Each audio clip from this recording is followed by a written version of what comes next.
A ver, José Antonio Crespo ya está. José Antonio, con lo de la gasolina, ¿cómo estás? Sí, bien. No, pues desde luego que eso va a tener un impacto político muy fuerte. No sé si lo calcularon o calcularon que sería menor de lo que estamos viendo ahora. Porque una cosa es que se subiera la gasolina poco a poco, que generaba malestar y disgusto, pero ahora, con el 20% de golpe, evidentemente estamos viendo las reacciones que hemos visto estos días. No sabemos hasta cuándo se va a prolongar. Yo me imagino que el gobierno habrá calculado, y por ahí lo he leído, que en unos 2 o 3 meses, ya los otros cambios de precios que vengan a partir de febrero y demás, pues la gente lo irá aceptando. Ahorita es el enojo, ahorita la indignación, pero que lo irá aceptando como algo pues ya inevitable, independientemente de que le conceda razón o no en la explicación económica que dé el gobierno, que yo me imagino que no.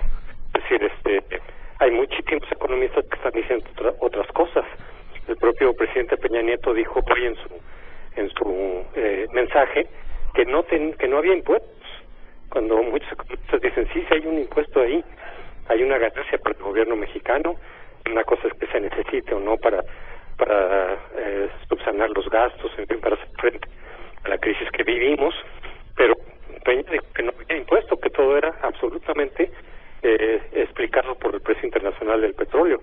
Entonces hay muchas explicaciones distintas, pero y que no tenía nada que ver con la reforma energética ni hacendaria, pero me imagino que la mayoría de la gente se va un poco por la explicación de que sí hay responsabilidad de este gobierno, que no es necesario.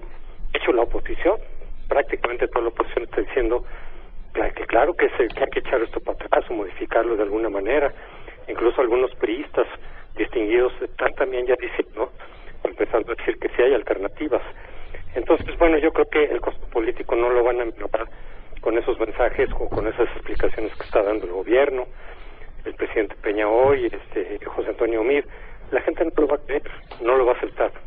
Y hay una parte de legitimidad también, ¿no, José Antonio? Es decir, imaginando que se tuviera que aumentar el precio de la gasolina de alguna manera, tal vez no así, no de esta forma, progresivamente, disminuyendo la cantidad de impuestos que pagamos en cada litro, en fin, que se pudieran, desde luego siempre hay alternativas, es inaceptable que te digan que no hay más que una sola forma, ¿no? Siempre hay alternativas en el sentido de cómo hacerlo, de cómo presentarlo, en fin. Pero el otro tema es también, hay algo de este enojo que siento que va más allá de la gasolina. ¿Y cómo no va a ir más allá si te suben 20% un año, justo después de un año en donde lo que hemos hablado es del robo, porque no hay otra forma de decirlo, del saqueo de muchos gobernadores sobre los recursos públicos? No, por supuesto. Este es un elemento que se agrega a un enojo que viene ya de más atrás. Yo diría también que un elemento que potencia esa indignación y ese enojo es que al mismo tiempo que vamos a pagar pues, un 20% más por gasolina y que eso va a repercutir además en precios de otros artículos y demás, estamos viendo que la clase política en general, los altos funcionarios, para ellos no hay crisis. Ellos con sus bonos, con sus aguinaldos elevadísimos, con sus celulares, sus privilegios, no van a pagar la gasolina, tienen vales para eso. A ver, José Antonio, déjame hacer una pausa, creo que esto es un tema importante, déjame hacer una pausa porque también quisiéramos un comentario sobre los anuncios, sobre todo no el de cultura, pero el anuncio, el regreso de Luis Videgaray, José Antonio Crespo con nosotros vía telefónica comentando pues las declaraciones del presidente de la República el día de hoy. Hablábamos del tema de la gasolina y hablábamos también de este nombramiento que era, ahora sí que no sorprendió a nadie porque creo que llevamos, ¿qué te gusta? Mes y medio, 2 meses hablando de que iba a regresar Luis Videgaray al gobierno.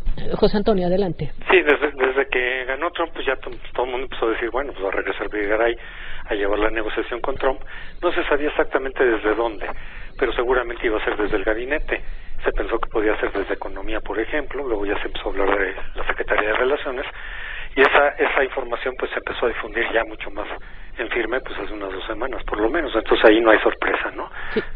No sabíamos si iba a ser ahora o hasta que Trump ya tomara posesión. Es una apuesta, es decir, la apuesta es, ya tienes a Donald Trump en la presidencia de Estados Unidos, desde luego creo que una apuesta muy delicada sería la del enfrentamiento permanente. Esa me parece que no sé si algún gobierno se animaría a decir me voy a enfrentar permanentemente con el gobierno de Estados Unidos. La otra era la de tratar de tener un contacto o una interlocución. Eso es lo que significaba Videgaray, tener una interlocución, que lo cual no quiere decir necesariamente que vaya a ser útil la interlocución, y lo digo porque pues el día que vino aquí a platicar, en la noche tuvo su peor discurso contra nosotros en Arizona, ¿te acuerdas? O sea, eso sí, ha repetido muchas veces que le cayó bien al presidente, pero es decir, en los hechos, ¿esto ayuda, no ayuda? En todo caso, la apuesta del gobierno está en decir, vamos a abrir una interlocución con ese gobierno y vamos a ver qué pasa. Sí, desde luego, eso dependerá en lo que tenga Trump en la cabeza, ¿no? Digo, ya estamos viendo que efectivamente está haciendo daño a nuestra economía con lo de Ford, etcétera, pero dentro de la apuesta del gobierno es decir, pues vamos a poner a alguien que ya se conoce, que ya lo conoce, que le tiene confianza. ¿Para qué ponemos un personaje nuevo si ya existe este contacto, esta interlocución que pues no se entorpeció, por lo visto, con la cuestión de la visita o lo que sucedió después? Entonces me parece que es una apuesta normal si vamos a tratar de minimizar los daños, digamos, del gobierno de Trump hacia México, con alguien que ya tiene establecido el contacto con gente cercana a Trump y probablemente con el propio Trump en algún momento. Esa parte no me parece mal. Es la mejor apuesta. Lo que no sabemos es si va a funcionar, es decir, la parte que es una incógnita es si poner a alguien que tenga ese contacto va a ser algo distinto a si no lo tuviéramos, pero la otra apuesta es imposible, la otra apuesta es un enfrentamiento continuo con el gobierno de Estados Unidos que podría ser terrorífico, digamos, para muchísimos mexicanos. Por lo menos de primera instancia, ¿no? No, primero tratas de negociar, dialogar en términos de amistad, de diplomacia.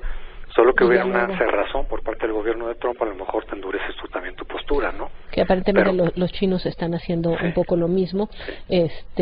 ¿Algo más sobre Bueno, pues ni modo, el futurismo. Desde luego que eso rehabilita a Andrés Videgaray como eventual candidato del PRI. No digo que necesariamente lo vaya a hacer, pero creo que es parte de la apuesta. O sea, es una apuesta en términos de la negociación con Trump, pero también dentro de la política interna del partido, del PRI. Oye, José Antonio, leía yo aquí, ya ni sé dónde, pero acabo de leer ahí que Trump puso a Videgaray. Es absurdo decir esto, porque finalmente el presidente nunca quiso que Videgaray se fuera. No, fue él se ofreció salir por el costo político que estaba generando lo de la visita, y él se hizo responsable. No, eso ya me parece una exageración. Si Trump pone a Videgaray. Sí. No, yo creo que es una decisión interna del propio Peña Nieto. Y una apuesta. Y una apuesta, desde luego, y creo que además es la apuesta más razonable dadas las circunstancias. Bueno, de verdad creo que aquí va a ser muy interesante ver si justamente una cercanía, porque lo que sabemos es que en el entorno de Trump respetan a Luis Videgaray, que fue quien se acercó y pasó lo de la invitación.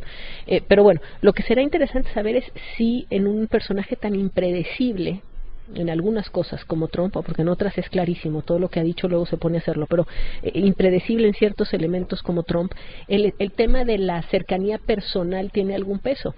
Ya van muchos gobiernos mexicanos que le apuestan a eso con presidentes en Estados Unidos y les ha fallado horriblemente. ¿Te acuerdas? Fox y Bush y demás, pero hubo elementos externos que contribuyeron, ¿no? Como fue en aquel entonces el 11 de septiembre.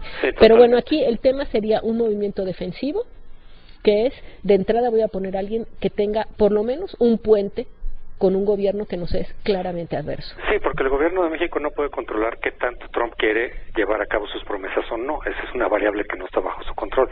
Frente a eso, ¿qué es lo mejor que puedes hacer? Pues mandar a alguien que ya tiene el contacto y que hay confianza mutua, que lo conocen. Bueno, pues yo creo que sí es lo mejor, ¿no? Que mandar a alguien totalmente desconocido, ¿no?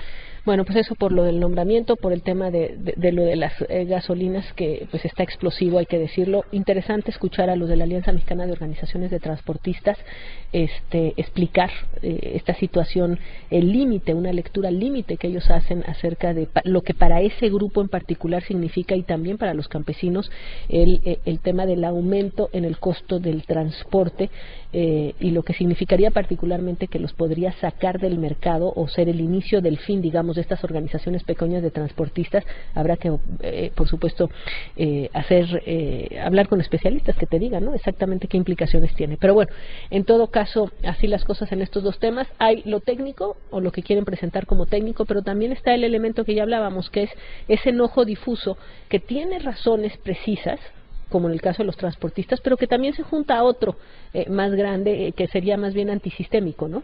Sí, corrupción, despilfarro, los privilegios de la élite política.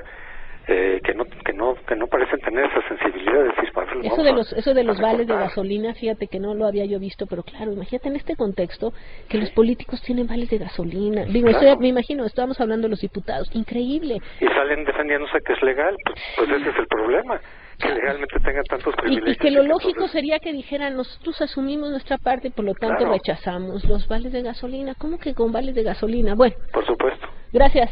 Hasta Un luego, gusto, Denise. gracias.